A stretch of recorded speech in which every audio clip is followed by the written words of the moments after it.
This is a huge, exciting day on the Meredith Show. I am thrilled to introduce to you my dear friend, Larrea-Albert. She is an author and a speaker, and today she is going to share a little bit about Beyond Enough. And I am so honored to promote this book and share it with the world with you. And I am really excited for people to get to know you. You are welcome, Anna. Thank you so much for being with us. You're coming to us from Florida. Yes, Wellington, Florida, horse country. And thank you so much, Meredith, for having me on your show. I admired you since the moment I met you. Your shine, your personality, it just comes through. It fills the room, and it's an honor to be on your show. Thank you. Well, I have to say, we got to meet, for people who are just learning about us, back in a very big conference for professional speakers at the National Speakers Association's event, Influence. And you are an influencer to me, and you are an inspiration to me, because I wanted to write a book my whole life, and you have just done it. I love that you are full speed ahead, and you have a big passion for leadership. And I think it would be lovely if you could share with people at home who are watching today. I mean, you don't just have a passion for leadership, you teach it, you speak about it on the circuit across the country, and the world gets to hear your message. And you're a founder of a leadership institute. So tell us a little bit about that so people know who they're seeing. Thank you, Meredith. Yes, so leadership and leadership development has been in my orbit for well over a decade, although it wasn't my focus. So 20 plus years in business, in a corporate career, the last third of that as an executive, a VP of marketing and customer experience for a European company. But the executive coaching, I actually received executive coaching many, many years ago. It was so transformational that I became a certified executive leadership coach and started coaching pro bono, mentoring, just reaching out, seeing how I could help, and falling in love with that transformation that I could see through my efforts with other people, especially professionals. And for many years, I had that passion growing and growing, to the point that in 2019, it became so strong that I decided to quit my job and go and get a second master's degree at the Harvard Kennedy School, studying under Ronald Heifetz, one of the leaders of adaptive leadership. And I decided that's a calling. It was pulling me too strong. I didn't know what I was going to do at the end of that master's degree, but I knew that's where life was taking me. So now I find myself a few years after graduation with teaching an adjunct professor at Florida Atlantic University of leadership and organization, so very much my cup of tea, as speaking, like you said, on leadership and change and transformation and mindset, writing a book, Beyond Enough, the high performer's path to confident leadership, and just living that experience. I'm also, the Institute of Leadership and Culture, I have a program called the Confident Leader Lab. That's my coaching program. So I'm very much living and breathing this concept of leadership development. I have to say, I compliment you, because as I have coached, just like you, thousands of people through the years, it's always the leadership that takes you down or lifts you up. It's a choice. And so I love that you named your book Beyond Enough, because imposter syndrome is such a hot subject for so many. And you have a unique perspective on that. So tell us your thoughts. I do, Meredith. So my thought is that we're thinking about imposter syndrome all wrong. That what we actually need to do is have better conversations with ourselves.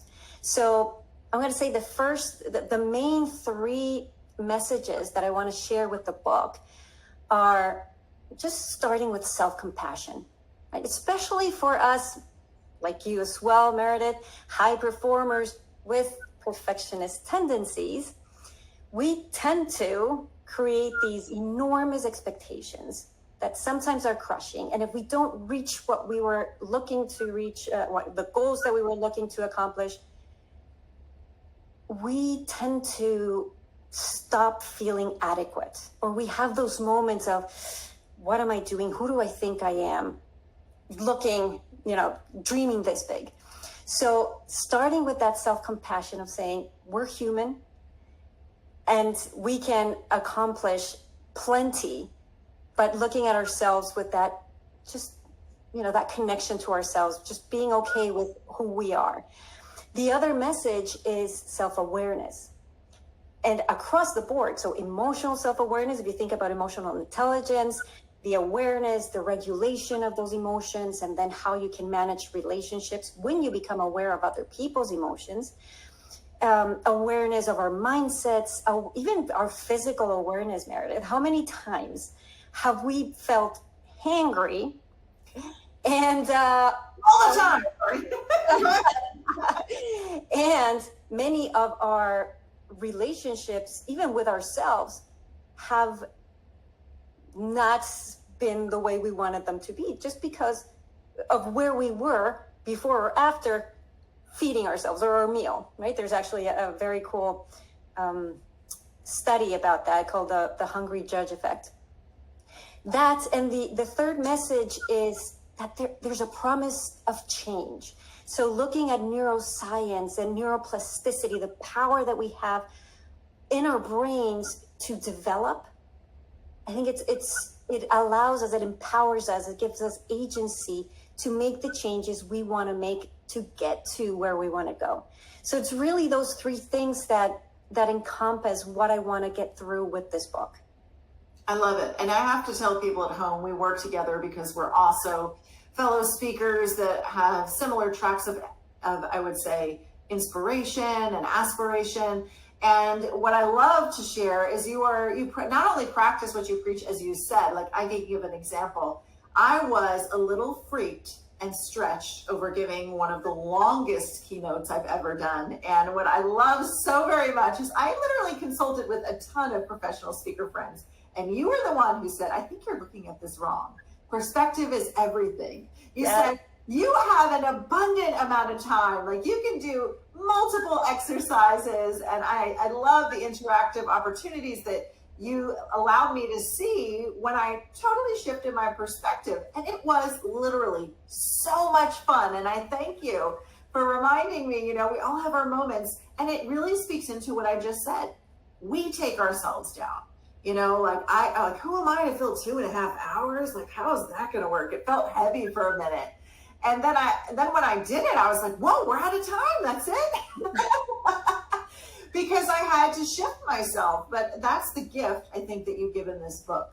Is that, and I want to know what inspired it, because for many reasons, we talked about some of the main messages, but has this come up for you personally? And I know for sure I have pushed myself beyond what I thought was possible time and time again.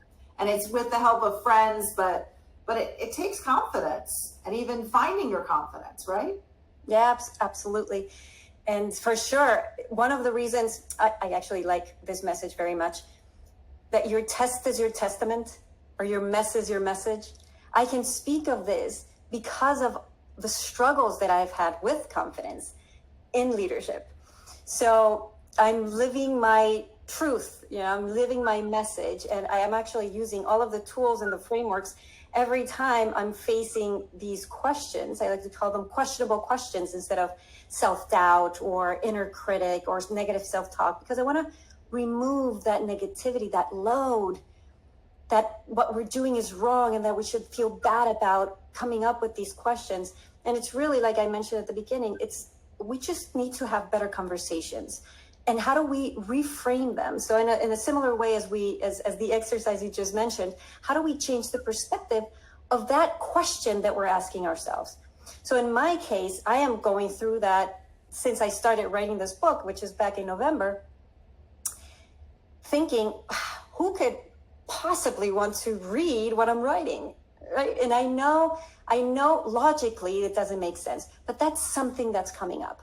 So what I do is that I use my 3 building blocks of leadership, which is the structure of the book, which are values, mindsets, and strengths. So I go back to, what do I stand for in terms of my values? What is my purpose? What's more important than this doubt that I'm feeling right now about who's going to read my book?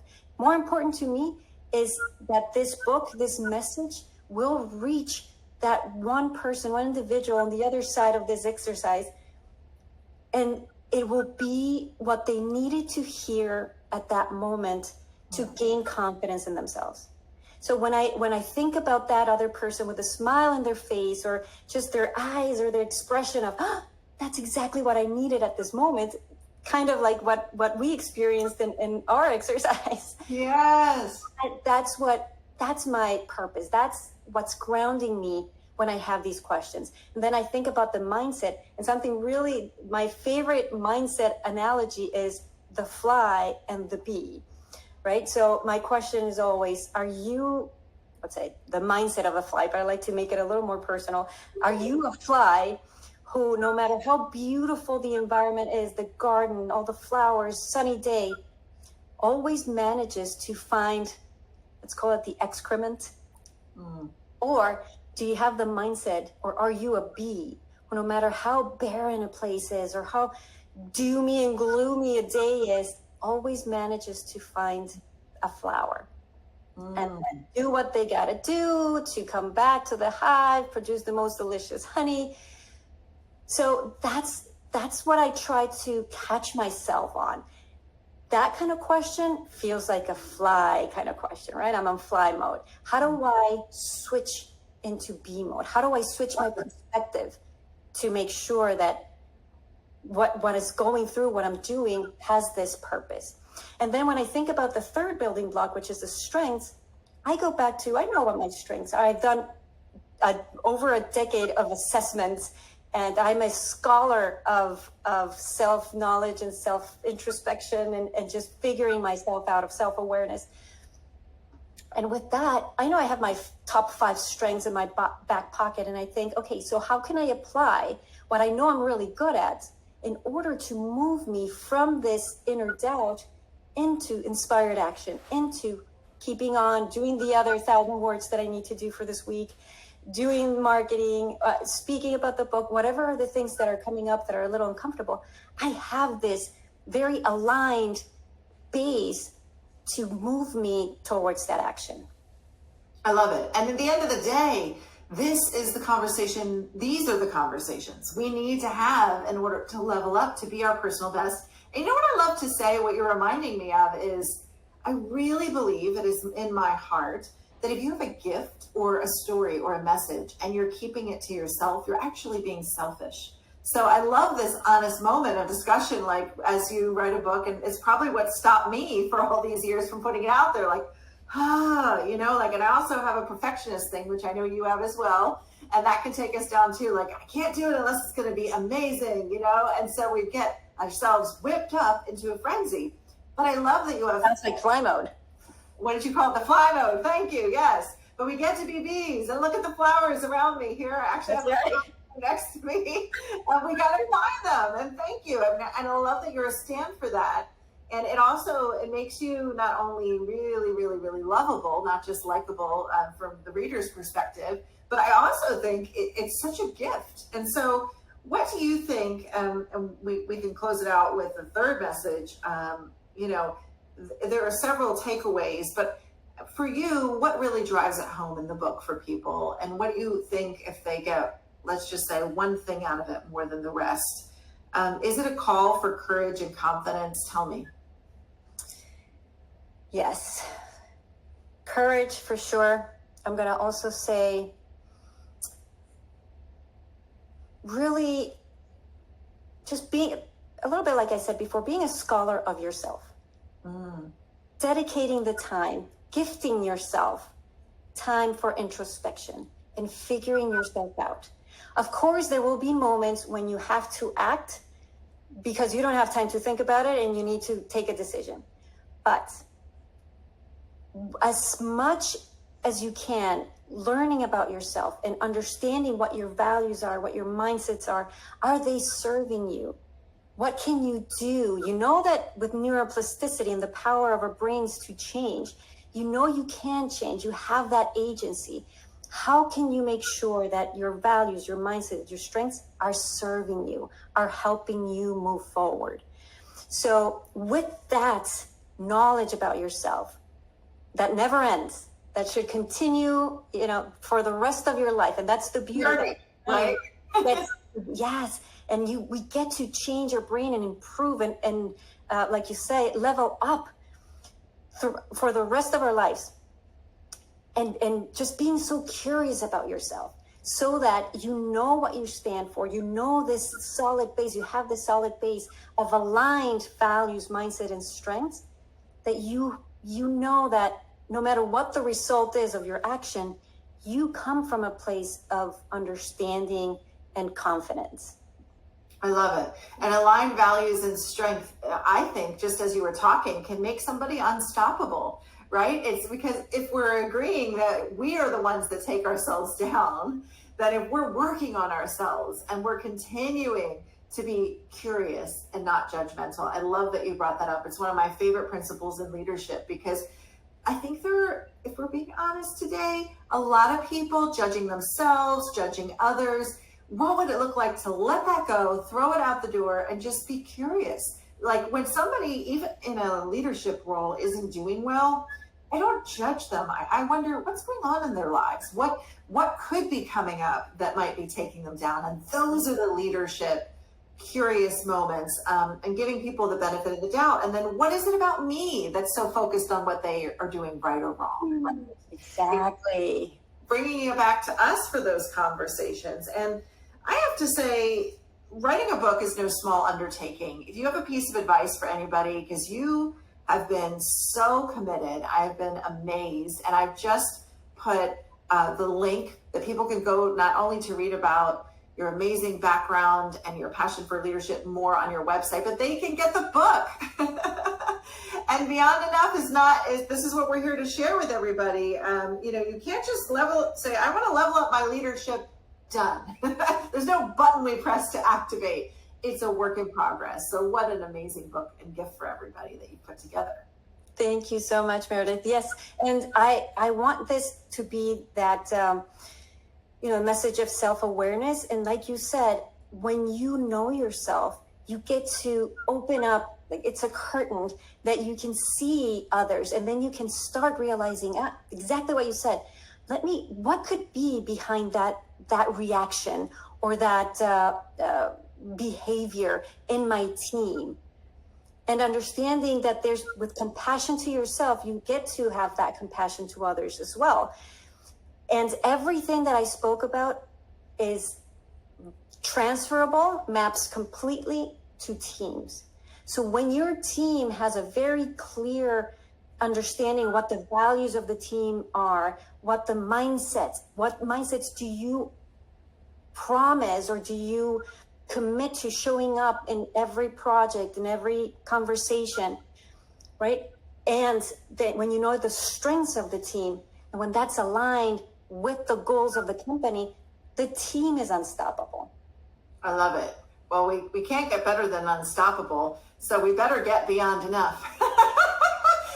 Because that's where I think the magic is. And I always say, put me in my grave. I'm done if I'm finished leveling up. It's like, and I love that you presence that the work is never done. We are always evolving. There is so much that I'm humble enough to know that I don't know. I cannot wait to get a copy of your book. And then I would just say, for somebody who is at the moment where they want to write a book, obviously it hasn't been easy. I mean, maybe you could, I don't want to put words in your mouth, you can share. What do you say to them to inspire? And what has this evoked out of you? Because it can be trying at moments. I'm sure it's been a labor of love, I bet. So tell me, for somebody out there who's watching, like, gosh, I want to write my book and I'm so inspired by your message. What do you say to them? They're just sitting there waiting for the right moment, I think. Yes. Find your why. Why do you want to put your message across? And really, even if you were thinking, but I mean, my story is not that great. I haven't summoned the Everest 7 times or have done all of the Ironman or, rode across the Atlantic, which we tend to think those are the types of stories that people want to listen to. It's really looking inside and realizing what challenges you have overcome. Because there is millions of people out there who are at the beginning of that challenge, at the beginning of that journey. And whatever it is that you have done to overcome in your youth, at work, at a personal level, to overcome something. And it doesn't mean that you need to be an expert. It doesn't mean that you have to know everything about it. But that experience, right? Your mess is your message. Your test is your testament. When you're on the other side of that moment, being able to realize, like you said, it's almost a little selfish to keep that knowledge, that those learnings to yourself. It's your duty for having come up to be on the other side of that hump, to go back and say, here's what I can help you with. So the minute you start changing the perspective from focusing on yourself and thinking about me and what is it about my knowledge and, you know, what could I possibly share, and you shift the spotlight onto others, onto that person, similar the way I do it, and to that one person who might just need to hear that message, that it is possible, that it's okay to have doubts, and in my case, and throughout the challenging journey that is leadership, then that can be your why. That is the reason why you're going to say, okay, I'm going to sit down and I'm going to commit to myself to write 1,000 words, you know, for the next 3 months, every week, right? And knowing, and this is a really powerful message that I received and that I used, knowing that great books are not written, they're rewritten. So your first draft is going to be a disaster. So embrace that chaos. And I think of those terms. Embrace that mess of the first draft, knowing that what you're doing is you're putting your thoughts, your ideas, your hopes, your wishes onto paper, and that you will get a chance to go back and start refining as you continue having experiences and you think about it. You can take your book on a date, which I love that idea of just feeling out what is the message? Why is this important? Why does this matter to put out into the world?